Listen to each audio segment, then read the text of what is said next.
Yahoo, Mina! This week I'm thankfully not looking at anything with mahjong tiles in it. After all, most people won't even give a game a chance if they see those. So instead, I'm looking at another game whose gameplay revolves around tiles. Astro Rabby!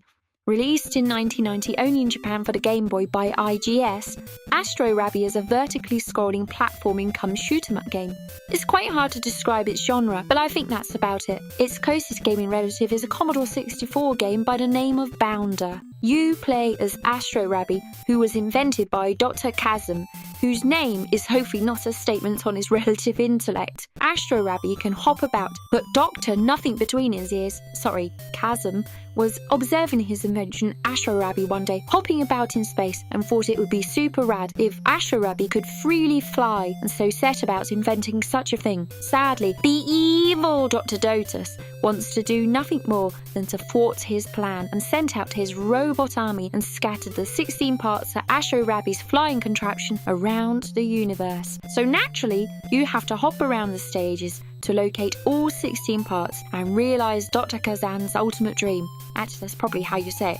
Kazam, not Kazam. Anyway, it's Pulitzer-winning material will agree, and made into a movie would probably win an Oscar for Best Picture. Story aside, the game is split into 8 stages with 3 areas apiece. Of these 3 areas, the first is on more solid ground, the second takes place in space, and the third is a bonus area. Your basic mechanic is your jump, and you need to land on the question mark platforms to reveal hidden bonuses, point busters, which are a bit of a bummer, or one of the 16 parts scattered around the game. Collecting the heart parts tile will complete the area. The movement is vertical force scrolling, like a shmup, and movement is controlled both when on the ground and in the air by the D-pad. Jumping will result in Rabby leaping upwards with their sprite increasing in size to effect jumping into the air, and as they fall back down, the character's sprite shrinks down again. Naturally, the tile pads have to be jumped on, and the taller towers need to be jumped on from other tile pads, or from the ground when equipped with a suitable power-up. If you should jump and fall into thin air, or rather not air but space, that's the life gone. So you need to be careful where you land, when you jump, and not to jump too much. Otherwise you can smash a hole into some kinds of landscape and find yourself tumbling to your doom. The ground has a direct effect on Rabby's movement, and some will fracture when landed on.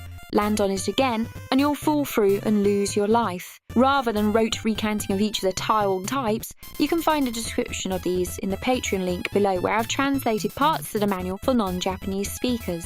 And then there are various enemies and obstructions. Depending on type, they'll either hinder your jump or movement, or worse still, kill you. But you can bring down most enemies with a nicely timed bot to the head or shooting them if you've picked up some bullets.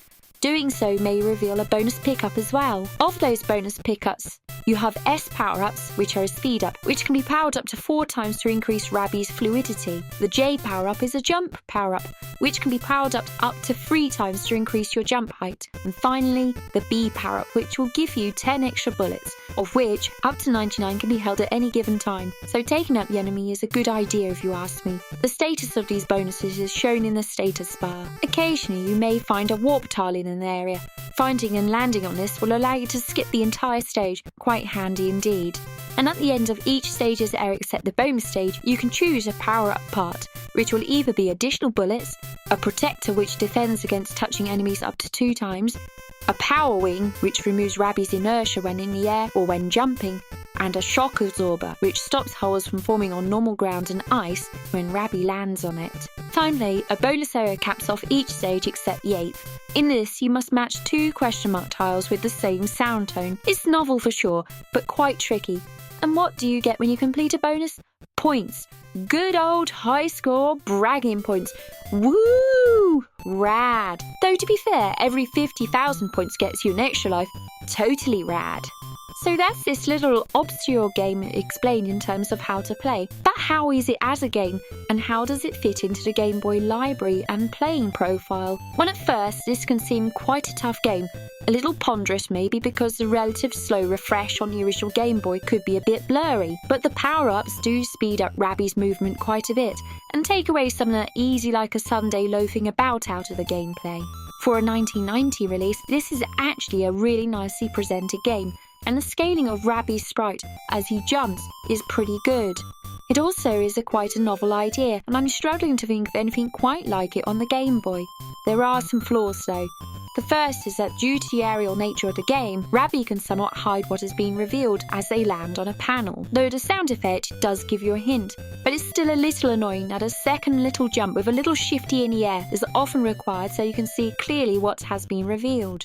Timing at first can also seem difficult, as some areas require traversal over already partially crumbling panels, which naturally only need Rabby to land on them once to collapse them fully, sending you to your doom. So timing that second jump is really important, though it seems you can hold down the jump button before you land to automatically jump, so that's pretty nice as far as gameplay goes. I think my biggest issue is the difficulty in that it doesn't have a smooth curve, and it's not to say it gets hard all of a sudden early on or late on in the game, but more that sometimes the hidden part panel that you need to find to clear the stage is sometimes right at the beginning, meaning the challenge becomes very low. Other times, as you loop through the stage, because they do loop, hunting for the hidden part tile seems to take an absolute age. So the difficulty ebbs and flows a lot. Overall, I would say the difficulty does ramp fairly well, but there is a noticeable hike on Stage 7 Area 2, which is fine, though in parts this comes about by the lack of panels to jump from, which in turn means the chances of the hidden part tile being found early on are heavily diminished. In addition, picking up jump and speed boosts in the previous area become much more of a necessity. Thankfully, you have infinite continues, so you can keep trying as much as you like. In terms of the Game Boy game-playing profile, like where this fits into where you might be playing your Game Boy, there are no passwords or saves in this game. It can be a short game, but it's no Solar Striker, a much more conventional shmup for the Game Boy. That game was so conventional that it was largely shrugged up for the longest time for being about as vanilla a shmup as you could get, until more people realised it was meant to be an endlessly playable game of that genre, fitting in with the Game Boy's original usage pattern envisaged by Gunpei Yokoi. Astro Rabby gets somewhat close to doing that, and I do return to it from time to time, but not as much as Solar Striker. So on to the rating. In terms of Japanese level, the game itself has none, so it's accessible to everyone, even if you don't understand Japanese, or English for that matter. ねえ、どのようにこのビデオがわかるの? おそらく字幕付きね。面白いな。As for the rating, I'm going to give this a fair rating, or 2 stars out of 5 on a rating scheme. It's a well-playing game overall, but that hidden panel's randomness and distance from the start could have just been ramped up in line with your progress in the game. It may have got a good rating from me, but as a fair rated game, it's still worth trying if this has piqued your interest. I think my final thought comes down to this. Is this game an essential part of everyone's Game Boy collection? Of course not. This game is so way down on that list, it doesn't even need mentioning.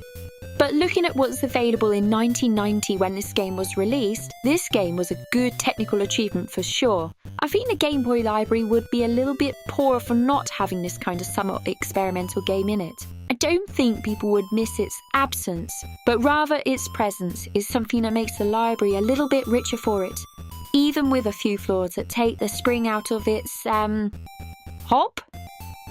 As always, like, subscribe and all of that shit, and also check out this rad Rubbish Heap merch, available worldwide on Redbubble and Amazon. See the links below for how to purchase. I've been Saki Endo, and this has been a Rubbish Heap. Ja ne ne!